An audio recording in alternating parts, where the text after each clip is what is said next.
Bonjour tout le monde, j'espère que vous allez bien. Je suis ravie de vous retrouver sur ma chaîne Céline Boukine. C'est vraiment un très grand plaisir pour moi aujourd'hui de faire cette vidéo. Alors ça me fait toujours plaisir évidemment, toujours. Mais là aujourd'hui, je suis ravie de vous parler à nouveau de l'auteur Baptiste Beaulieu avec le livre Celle qui l'attendait, publié aux éditions Fayard. Baptiste Beaulieu, c'est un petit peu mon auteur fétiche, donc si vous ne le savez pas encore, je l'aime beaucoup et je suis tout sauf objective dès qu'il s'agit de Baptiste Beaulieu. Alors Celle qui l'attendait, c'est l'histoire en fait d'Eugénie, une jeune femme qui va rencontrer Joséphin, un jeune homme qui est chauffeur de taxi, et ils se rencontrent sur le quai de la gare Montparnasse à Paris. Joséphin doit raccompagner Eugénie et ils sont tous les deux, ils ont des fragilités incroyables, vraiment ils sont tout de suite attachants. Moi je les ai adorés, ce duo, je les ai adorés. Eugénie et Joséphin, quand ils se rencontrent, ils ont littéralement un coup de foudre et en plus de ça, ils ont l'impression de se connaître déjà. Quand ils rentrent, alors Joséphin la raccompagne, on apprend qu'Eugénie a perdu l'usage de certains mots. Il y a des mots qu'elle n'arrive plus à prononcer, notamment des mots qui sont rattachés au bonheur, des mots plutôt positifs dont elle a totalement perdu l'usage. Joséphin, quant à lui, est un homme qui est mutique, qui a beaucoup de mal à se confier. On comprend que tous les deux, ils ont chacun un passé très difficile et une histoire particulière. J'ai vraiment beaucoup aimé la façon dont les personnages sont écrits, la manière dont l'histoire se met en place. Alors Eugénie, derrière ce côté, voilà,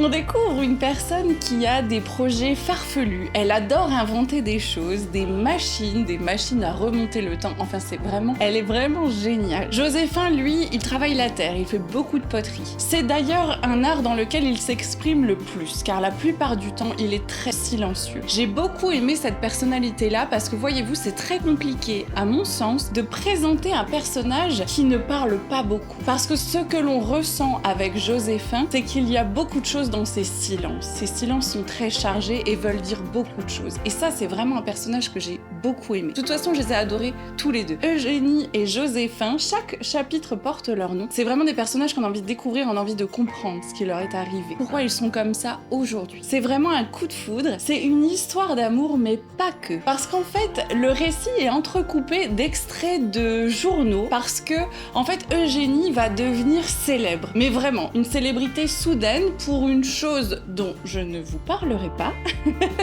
Mais voilà, sachez qu'elle va être célèbre et donc tout au long du récit, il y a des incursions avec des extraits de journaux qui parlent d'elle. Il y a également des petits poèmes qui se glissent dans le récit. Donc c'est une écriture qui est vraiment assez originale. Alors ça plaît pas à tout le monde, hein, je suis d'accord. J'ai vu des avis, des gens qui disaient qu'ils étaient un petit peu déroutés. Moi j'ai beaucoup aimé parce qu'il y a quelque chose de très fort, de très intense entre les deux. On comprend qu'ils ont tous les deux un passé très lourd, très chargé. On a envie de découvrir ce qui les a amenés là. Et en même temps, en parallèle de ça, il y a beaucoup de fantaisie, des choses très loufoques. Et ça, j'ai trouvé ça vraiment intéressant, c'est ce qui m'a beaucoup plu. Et puis il y a cette poésie, cette manière de décrire les personnages. Joséphin, c'est l'homme aux épaules en guidon de vélo. Eugénie, c'est la femme point d'interrogation. Ça, c'est des mots, on sait quand on voit des choses comme ça qu'on est dans l'écriture de Baptiste Beaulieu. C'est très poétique. C'est vraiment en fait un conte philosophique. En effet, je dis conte philosophique parce que derrière, il y a aussi plein de messages. En fait, vous savez, Baptiste Beaulieu, c'est quelqu'un qui est très engagé, qui milite énormément et qui lutte contre toute forme de discrimination, notamment l'homophobie, mais aussi la grossophobie. Et Eugénie, c'est une personne qui a des formes. Ces formes aussi, on découvre que c'est une manière peut-être de se protéger, de mettre les autres à distance, parce qu'elle a vécu des choses très graves, notamment des agressions sexuelles. Alors attention, je vous rassure tout de suite, on est dans l'écriture de Baptiste Beaulieu, donc on n'a pas des récits qui sont éprouvants ou qui sont difficiles. On comprend qu'elle a subi des agressions sexuelles, mais c'est très métaphorique, c'est très bien écrit, c'est très subtil. Et puis elle subit également toute forme d'agression, des agressions verbales que des femmes aujourd'hui subissent au quotidien. Et malheureusement, vous voyez, c'est des choses que l'écrivain pointe du doigt en montrant justement que voilà, les femmes vivent ça tous les jours. Alors tous les jours, peut-être que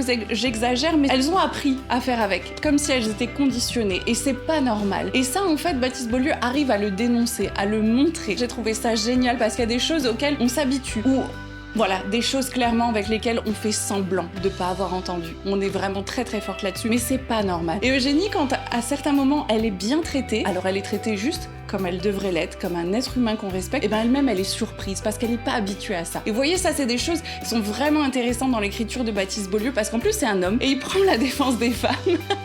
Et ça, c'est vraiment quelque chose que j'ai adoré parce qu'on est en 2023, mais il y a quand même des choses qui doivent encore énormément avancer. Donc, pour reprendre les mots de Baptiste Beaulieu, quand il parle des frangines, j'ai envie de lui dire oui, les frangines te remercient parce que vraiment, il y a des choses sur lesquelles ils nous aident à avancer. Après, c'est bien plus global aussi. Il y a des tas de choses qui sont abordées, mais c'est très subtil. C'est des messages comme ça qu'il arrive à mettre dans son écriture. Ça, c'est vraiment quelque chose que j'ai adoré. On découvre après dans le personnage de Joséphin qu'il est comme ça aussi parce que dans son enfance, c'était compliqué, qu'il a quitté son pays parce qu'il a fui la guerre. On comprend également que Jenny a dû fuir des choses. Tous les deux, aussi amochés, aussi écorchés qu'ils soient, eh ben ils se sont retrouvés et ils découvrent l'amour vraiment et le respect de l'un et de l'autre. Alors on retrouve du coup les grands thèmes de Baptiste Beaulieu. Je vous invite à lire son dernier livre qui est un album jeunesse qui s'appelle Les gens sont beaux, pour lequel j'ai fait une vidéo, donc je vous mets justement le petit lien juste ici, comme ça vous pourrez aller voir parce que c'est un livre qui est destiné aux enfants, mais pas seulement, et en fait qui délivre énormément de très beaux messages sur l'acceptation de soi, l'acceptation des différences et l'acceptation des corps tels qu'ils sont. Baptiste Beaulieu, en dehors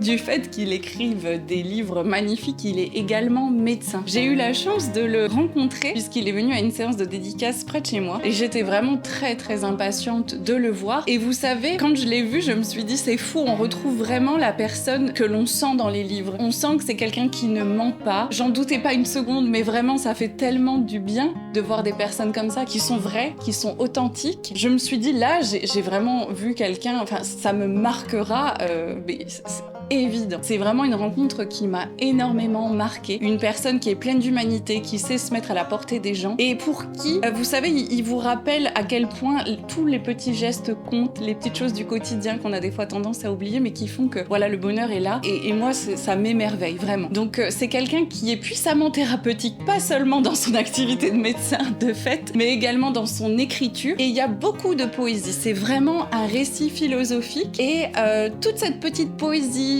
ce côté très loufoque, fantaisiste, ça m'a énormément plu. Alors ce que j'ai aimé également, c'est que, je vais vous le dire mais sans, je vais essayer de pas vous dévoiler des choses de l'histoire, mais on a à la fois des choses qui sont très fantaisistes, un peu irréelles, parce que Jenny, voyez-vous, elle invente des machines, un espionnateur des présents, enfin vraiment elle a des choses vraiment assez irréelles, et en même temps on a des incursions complètes avec le réel et avec des événements qui se sont passés à Paris en 2015, des choses qui sont très dures. Donc on a à la fois quelque chose d'assez irréel, imaginaire et en même temps des choses très présentes, bien ancrées dans notre époque. Et ça, je trouve que c'est vraiment du génie. Parce que là, chez Baptiste Beaulieu, on a une écriture qui est au croisement entre les deux et qui délivre en même temps des messages très forts. Alors pour moi, Baptiste Beaulieu, c'est un génie. Voilà, c'est dit, c'est mon opinion, c'est mon avis, mais je crois qu'à un moment, il faut le dire. Alors dites-moi en commentaire ce que vous en pensez. Vous savez que je vous donne toujours un avis 100% honnête et sincère. Là, après cette lecture-là, je suis restée un moment comme ça avec le livre fermé. Il a fallu que je reprenne un petit peu ma respiration. J'avais juste envie de le reprendre et de le relire une seconde fois. Je pense que c'est un livre qui m'a énormément marqué, mais comme tous ces livres. Alors, Baptiste Beaulieu, c'est un auteur qui est contemporain, évidemment. Il est contemporain, ça le ferait rire, hein, mais bon, on a quasiment le même âge, donc évidemment. Mais je vais vous le dire, honnêtement, c'est quelqu'un qui devrait être étudié dans les écoles. Il a un message tellement fort, je pense que ce serait vraiment important que des jeunes l'entendent. Vous savez, je pense que dans quelques années, je me dis, quelqu'un comme ça, que l'on peut lire, que l'on peut entendre, que l'on peut voir, je me dis dans quelques années, eh ben, on se dira peut-être, lui, cet auteur-là a marqué son époque, comme on peut parler aujourd'hui d'Antoine de Saint-Exupéry ou d'autres auteurs qui ont vraiment marqué par leur écriture. Donc voilà, Baptiste Beaulieu, pour moi, je me dis qu'on est quand même en présence d'un auteur qu'il faut vraiment absolument lire ou avoir lu au moins une fois dans sa vie. Alors je dis Antoine de Saint-Exupéry, c'est pas du tout par hasard, c'est vraiment un ressenti parce que je pense qu'il y a des fois certains passages de ce livre qui m'ont réellement fait penser au Petit Prince, donc c'est pas du tout par hasard que je vous dis ça. En tout cas, dites-moi en commentaire ce que vous en pensez. Voilà, je vous le conseille vivement. Dites-moi si c'est un livre que vous connaissez, que vous avez lu. Est-ce qu'il vous a fait cette impression-là? Vraiment, moi je l'ai adoré. Eugénie et Joséphin, je continue, même si le livre est fini, je continue à penser à eux en fait. Et ils m'ont fait penser à plein de gens que je connais. J'espère que la vidéo vous a plu. Je vous laisse ici pour aujourd'hui avec cette très belle lecture. J'ai hâte de vous retrouver pour d'autres avis. Je vous souhaite donc de belles lectures et comme dirait Baptiste Beaulieu, prenez bien soin de vous. Bye bye.